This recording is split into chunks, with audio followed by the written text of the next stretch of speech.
आमचे पुण्याचे क्राईमचे डीसीपी निखिलजी पिंगळे या संपूर्ण घटनेचा तपास करतात आहेत आणि आपण सगळ्यांनी उभ्या महाराष्ट्राने पाहिलं की या रेव पार्टीमध्ये ज्या पद्धतीने ड्रग्ज गांजा आणि ज्या पद्धतीची ही पार्टी होती एकतर उद्याच्या समाजाचं भवितव्य ज्या तरुणाईच्या हातामध्ये आहे त्या तरुणाईला नशेकडे घेऊन जाणाऱ्या या पार्ट्या आहेत आणि समाजाला खऱ्या अर्थानं कीड लावण्याचं काम या माध्यमातून होत असतं.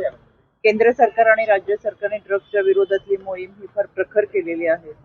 मला विश्वास आहे पोलीस याच्यावरती तर निश्चितपणाने कठोर कारवाई करतीलच, पण अशा पद्धतीने फार चुकीच्या घटना घडत असताना आणि त्या राजकीय घरातून घडतात आहेत त्याच्यामुळे पोलीस तर कारवाई करतीलच, पण ज्या पक्षाचे याच्यामध्ये लोक आहेत किंवा ज्यांच्या माध्यमातून हे सगळं केलं जातंय तर त्यांच्यावरती सुद्धा कुठेतरी लगाम बसला पाहिजे.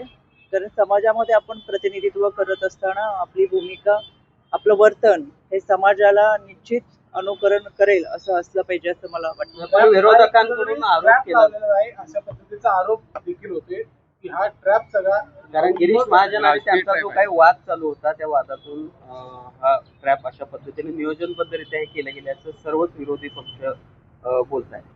राज्य महिला आयोगाचे अध्यक्ष म्हणून माझा संविधानावर, घटनेवर आणि कायद्यावर विश्वास आहे.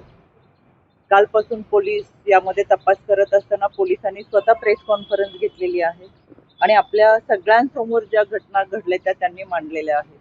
तर मला असं वाटतं आपण पोलिसांना तपास करण्यासाठी काही अवधी देणं गरजेचं आहे.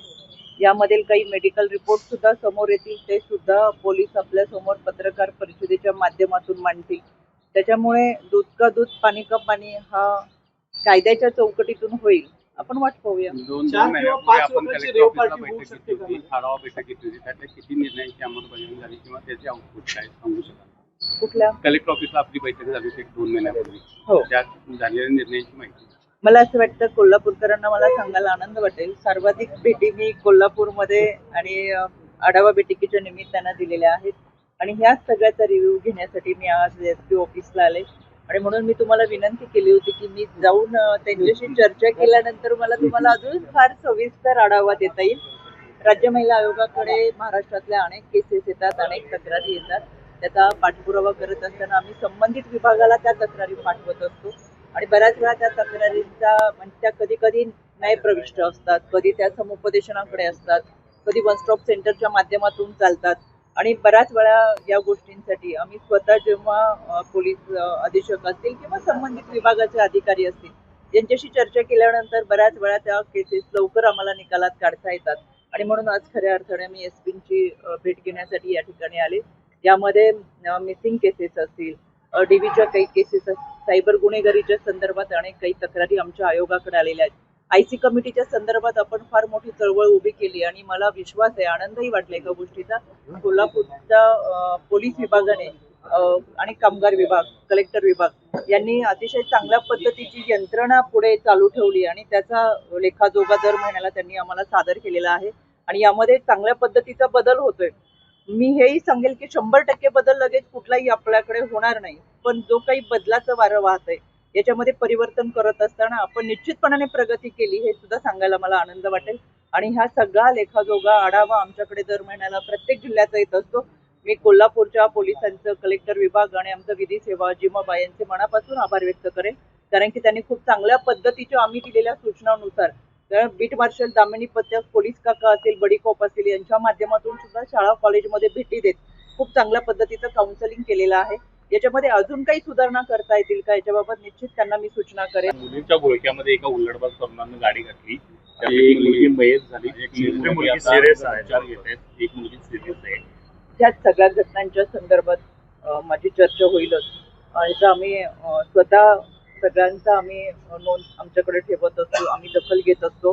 पण गेल्या वर्षीच्या आणि त्याच्याही पूर्वीच्या म्हणजे 2 वर्षापासून मी सलग मला असं वाटतं 3-4 बैठका या कोल्हापूरमध्ये झाल्या, 3 जनसुनावणी कोल्हापूरमध्ये झालेत. प्रत्येक वर्षी मी स्वतः जनसुनावणीला येते. त्या मानाने आणि आता यामध्ये एक तफावत कुठेतरी यंत्रणेमध्ये बदल करत असताना निश्चितपणाने जाणवतो. एक विश्वास या निमित्तानं मी तुम्हाला देऊ इच्छिते की वर्किंग वुमनसाठी आम्ही ज्या आयसी कमिटी केल्या होत्या त्याच्यामध्ये खूप चांगल्या पद्धतीची नोंद झाली आहे. त्याच्याही पुढे जाऊन आम्ही या पॉस्टच्या कायद्याच्या संदर्भात आता आयसी कमिटीचं ऑडिट सुद्धा व्हावं यासाठी सुद्धा सूचना देतोय आणि त्या पद्धतीने सरकारच्याच माध्यमातून जीआरची सुद्धा प्रोसेस करतोय, जेणेकरून खूप चांगल्या पद्धतीची यंत्रणा आपल्याला उपलब्ध करून देता येईल. या अनुषंगाने आम्ही कारवाई करू. या निमित्ताने एक सामाजिक समस्या निर्माण केली आहे. आपल्या इथं जे 2 बाल कल्याण संकुल आहे त्यामध्ये 50 अल्पवयीन मुलं म्हणजे विधीन संघर्षग्रस्त बालकं आहेत. हो. आणि ही काल भोगावती झालेली घटना ही जी अल्पवयीन मुलांची गुन्हेगारी किंवा ते ओढली जात आहेत आणि निर्भयाबद्दल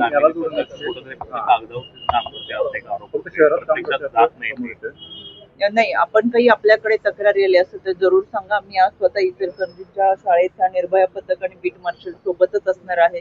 संपूर्ण महाराष्ट्रामध्ये मी स्वतः बीट मार्शल आणि दामिनी पथकांबरोबर विद्यार्थ्यांबरोबर संवाद साधण्यासाठी जातो. आज आम्ही कोल्हापूरमध्ये मी स्वतः शाळामध्ये जाणार आहे आणि जिथं मला शक्य नाही तिथं आमचे अनेक प्रतिनिधी जाऊन या विद्यार्थ्यांशी संवाद साधतात. विशेष म्हणजे त्या ठिकाणी buddy cop, beat marshal, Damini पथक यांची सुद्धा मी माहिती घेते.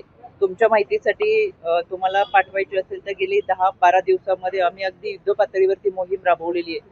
संपूर्ण महाराष्ट्रामधून माझ्या आयोगाकडून जर आपण माहिती घेतली किंवा माझ्या पेजवरती माहिती घेतली तर आपल्याला सगळीकडे ही यंत्रणा फार ऍक्टिव्हली गेले 15 दिवसापासून आम्ही काम करताना दिसतोय आणि हा सगळा पोलीस विभाग त्या शाळांमध्ये येऊन काउन्सिलिंग करतोय. आमच्यासाठी ही फार सकारात्मक गोष्ट आहे. अजूनही कुठे कमी पडत असेल तर जरूर आपल्या सूचना माझ्यापर्यंत पाठवा. त्यामध्ये मी स्वतः लक्ष घालून त्यांना सूचना करेन. कुठेतरी समर्थन किंवा कुठेतरी पाठराखण होताना दिसतं. महाराष्ट्र पाहतोय कुठल्या गोष्टीचं पाठराखण ते करतात. खरं तर स्वतःवर वेळ आल्यानंतर समजतात ह्या गोष्टी काय असतात. मला तुम्हाला सांगायचंय, फुके प्रकरण जे होतं याच्यामध्ये मी स्वतः पोलीस आयुक्तांच्या संपर्कात होते. आम्ही अहवाल मागून घेतला होता या सगळ्या घटनेचा आणि कोणतीही घटना तक्रार दाखल झाल्यानंतर पोलीस त्याचा तपास करतात. इन्व्हेस्टिगेशनचा हा तपास चार्जशीटच्या माध्यमातून कोर्टात दाखल केला जातो आणि कोर्टाच्या माध्यमातून माननीय न्यायालय निकाल देत असतो. ही साधी प्रक्रिया सर्वसामान्य माणसाला माहीत असतं. त्याच्यामुळे न्यायालयाच्या प्रक्रियेमध्ये सुरू असलेल्या प्रत्येक गोष्टीला न्यायप्रविष्ट आपण संविधानाचा सन्मान करतो, कायद्याचं पालन करत असतो. पण न्यायप्रविष्ट हे सुद्धा शब्दरचना कदाचित ह्या महिलांना समजती का नाही मला माहित नाही.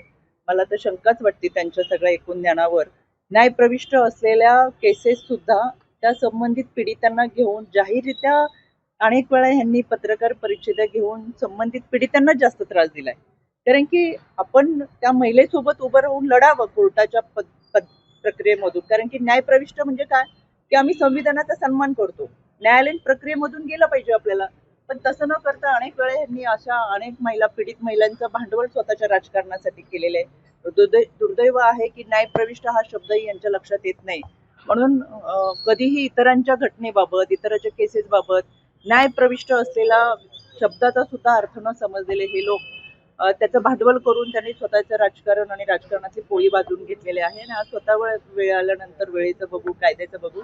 मला आवर्जून सांगायचंय, नक्कीच आमचं तर संविधान, महाराष्ट्र पोलीस, महाराष्ट्र शासन या सगळ्या माध्यमातून राबवत असलेल्या कायद्याच्या माध्यमातून आमचा विश्वास आहे. तो त्यांनी देखील आतापर्यंत जर ठेवला असता तर अनेकांचे संसार उद्ध्वस्त त्यांनी केले ते झाले नसते.